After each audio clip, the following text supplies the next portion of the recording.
What's up, Taiwan? I'm Yvonne with news from here in Taiwan and around the world. What would happen if Taiwan were unable to stop an enemy invasion?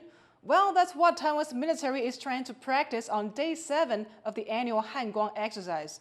Our defense reporter Yvonne was with the army to see their training.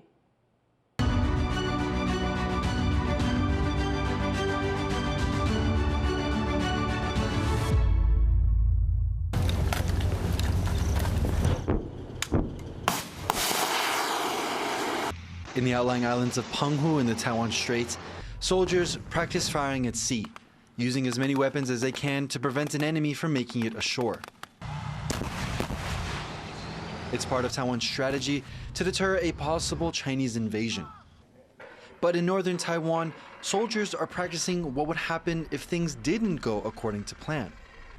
Simulating an enemy that has landed and is pushing inland, Taiwan's military is learning how to regroup. 那个其实就是不断的借由这个部队的退后，吸引中共的进攻部队持续的往我们设伏圈、包围圈里面去深入，然后等到进入这个包围圈的主抵抗线的时候，理论上部署在各方的火力。The scenario comes on day 7 of Taiwan's Kuang military exercise, which tests the country's defenses against an all-out attack from China. But this year, the drills are more realistic and include exercises that Taiwan might not be prepared for. A big part of this year's Kuang military exercises is assuming the worst-case scenario, and that's why Taiwan's military is simulating what would happen if it lost control of the strategic area near the country's capital. This area is close to what Taiwan's military calls a red beach, a suitable landing area that's close to key infrastructure that could make Taiwan vulnerable. This beach has a constant military presence and is used every year to simulate an enemy invasion. I think the prime target for that is really the port of Taipei itself and the Bali beach right next to it, and also the opening to the Tamsui River that can lead you right into the heart of Taipei and be within the heart of the government district of Taipei in 10 to 15 minutes. That's why Taiwan is trying to break away from past habits and use the Kuang exercise to test new strategies to add to its overall defense plan. While preventing an enemy from reaching the shore is Plan A, drills like this one help Taiwan create an effective Plan B. Eason Chen and Yvonne in Taipei for TaiwanPlus. Taiwan has started a series of urban resilience drills all around the country. On Tuesday, 7 cities and counties ran through air raid warning broadcasts, evacuation and sheltering procedures, traffic controls, and other response measures. The goal is to enhance the country's preparedness for natural disasters or armed conflict. The drills will continue through Friday in other parts of the country. Paraguay is preparing for a visit from Taiwan President Lai Ching-te in August. That's according to an announcement from Paraguayan President Santiago Peña. The country is one of Taiwan's 12 remaining diplomatic allies, but Taiwan's presidential office has not confirmed the visit, and Taiwan's foreign ministry said it has no information to provide. The trip would reportedly also include Guatemala and Belize and could include stopovers in the United States. Taiwanese presidents have previously visited Central and South America via the U.S. China's foreign ministry responded by saying it opposes any Taiwanese leaders visiting the United States, calling such visits support of so-called Taiwan independent separatists. U.S. President Donald Trump says Ukraine is getting Patriot missiles and threatens secondary tariffs on Russia that could push countries to stop doing business with it. John Van Trieste has the latest. U.S. President Donald Trump is turning up the pressure on Russia to end its war in Ukraine. He's met with the chief of NATO and decided that Ukraine is going to get more Patriot missile systems, which are critical to its defense. But this isn't a gift from the United States. European allies will send Ukraine systems they already have on hand and buy replacements from Washington. Well, pardon me for being late. We had a great meeting with NATO, the Secretary General, and we're going to do something a little different for this country. We're going to supply weapons to NATO at a large amount. They're going to deliver the weapons, and they're going to pay for 100% of the weapons. Still, the deal reflects Trump's growing frustration with Russia's President Vladimir Putin as the war rages on. And there's more. He's giving Russia 50 days to agree to a peace deal. Otherwise, the U.S. will do something it's avoided so far, sanctioning those countries that still buy Russian exports with 100% tariffs. This could scare off nations that until now had kept buying products like Russian oil. That idea has rare bipartisan support in the U.S. Congress. Trump and NATO haven't always had the smoothest relationship, but today he and NATO Secretary General are on the same page. So if I was Vladimir Putin today and hear you speaking about what you were planning to do in 50 days and this announcement, I would reconsider whether I should not take negotiations about Ukraine more seriously than I was doing at the moment, if I was Vladimir Putin. But when I'm Ukraine, I think this is really great news for them. News of the 50-day reprieve saw stocks and the ruble rise on the Moscow market. Still, analysts say it's Russia's move now, as that grace period starts to run out.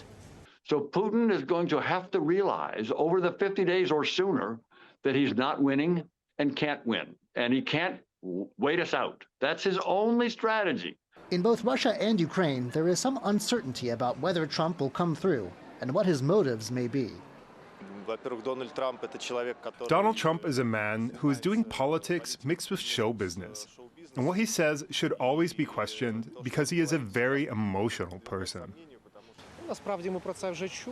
In fact, we have already heard about this because this is not the first Trump statement regarding sanctions related to Russia.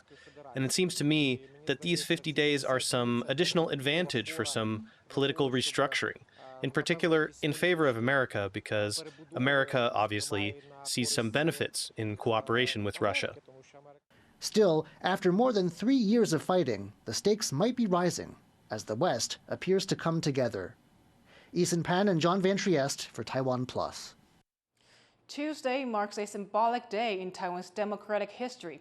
The lifting of martial law in 1987 was one of the key events that set the stage for its transition from dictatorship to democracy. 38 years later, the country is preparing for another unprecedented political moment as a mass recall vote in late July could see up to 24 lawmakers lose their seats. Easy Wells looks at how we got here. So this is my VIP room.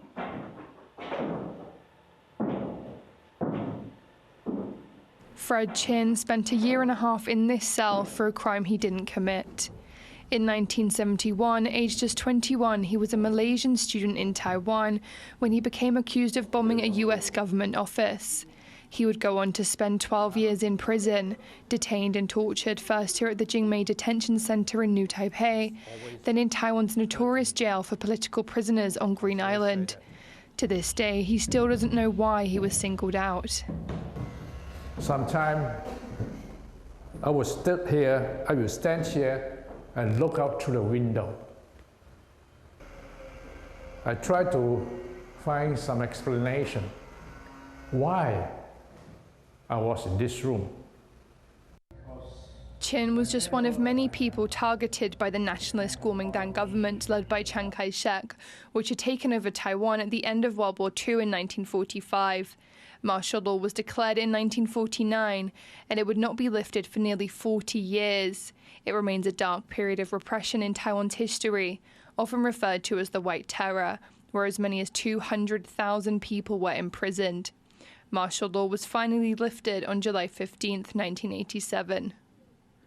It was a very brutal, authoritarian form of martial law. Many thousands of dissidents were arrested, and many were killed. And so the symbolic end of that moment, even though there were many events that led up to it, represented a really important step in Taiwan's democratization. Probably the single most important symbolic moment. But while that date was important, Chin says it wasn't until 5 years later, in 1992, when further legal reforms were made, that political prisoners like himself were truly free to speak out without fear of repercussions, and that the White Terror was officially over. Although the memories still haunt him, Chin continues to lead tours through the former detention center where he was once held, now a memorial park. Etched into the walls here, over 12,000 names of confirmed victims of political persecution, including his own. For Chin, revisiting these painful times is essential to safeguarding Taiwan's hard-won democracy. If you don't see the importance of remembering the past, If you just enjoy the democracy and freedom, if you don't pay attention to preserve it, then the tragedies in the past could possibly happen and reoccur in any time in the future. 2025 marks 38 years since the end of 38 years of martial law. Taiwan has been free of military rule for as long as it's spent under it. And in the years since, Taiwan has checked off the milestones of its democratic development: the legalization of other political parties, like the now ruling Democratic Progressive Party, the first direct presidential election, the first peaceful transfer of political power, all driven by social activism in opposition to single-party authoritarian rule.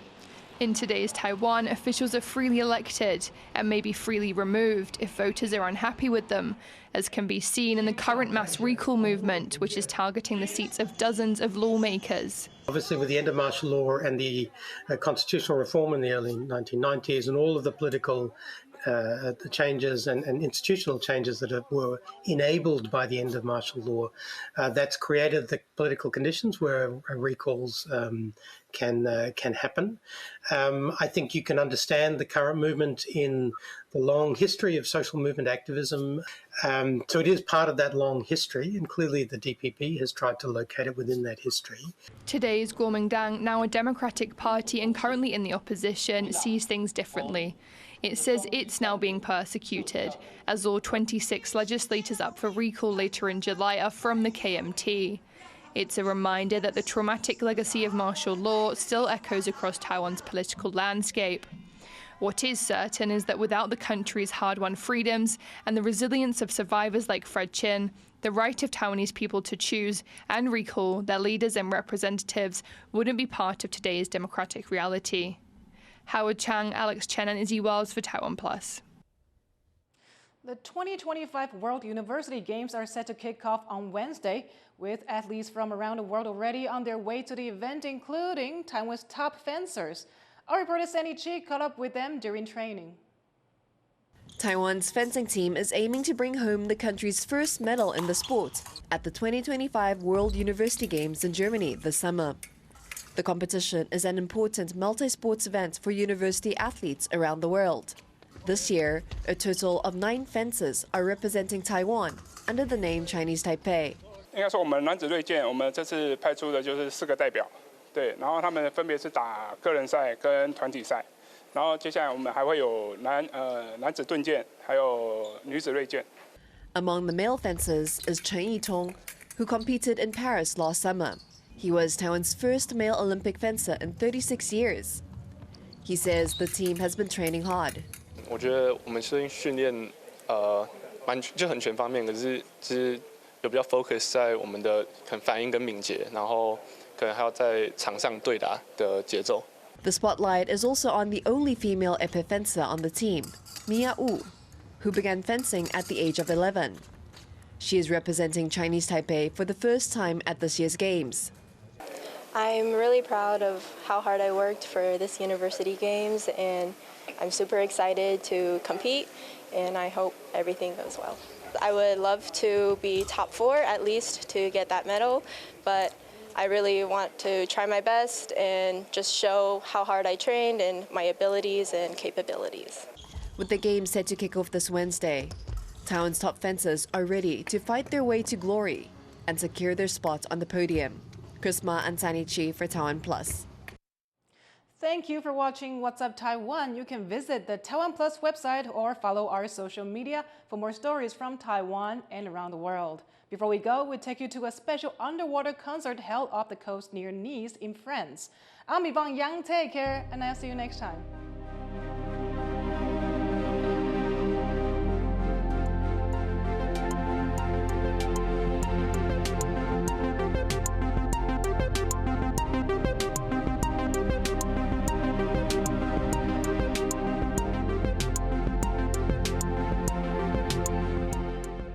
I'm Tiffany Wong in Georgetown, Penang, and you're watching TaiwanPlus.